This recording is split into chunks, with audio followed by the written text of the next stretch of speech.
বুধবার থেকে মালদ্বীপে শুরু হয়েছে পবিত্র রমজান মাস। ঐতিহ্যবাহী শহর মালে এবং এর আশপাশের শহরের রেস্তোরাঁগুলোয় প্রথম দিন বিকেল 4টা থেকেই জমে উঠেছে ইফতারের বাজার। স্থানীয়দের সঙ্গে পাল্লা দিয়ে বাহারি দেশীয় ইফতারের পসরা সাজিয়েছে প্রবাসী বাংলাদেশি রেস্তোরাঁগুলো। ঐতিহ্যবাহী খাবার পরিবেশনের পাশাপাশি পাওয়া যাচ্ছে ছোলা, পেঁয়াজু, জিলাপি, বেগুনি সহ দেশীয় নানা পদের ইফতার। বিদেশের মাটিতে দেশীয় আমেজে ইফতার করার সুযোগ পেয়ে খুশি প্রবাসী বাংলাদেশিরা। মালদ্বীপের এই ইফতার বাজারগুলো কেবল কেনাকাটার কেন্দ্র নয়, প্রবাসীদের এক মিলন মেলায় পরিণত হয়েছে।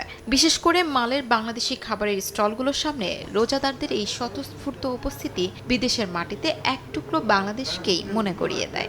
বাংলাদেশের সব ধরনের ইফতারের আইটেমগুলো পাওয়া যাচ্ছে, তাই সব বন্ধুরা মিলে আসলাম আজ ইফতার করার জন্য।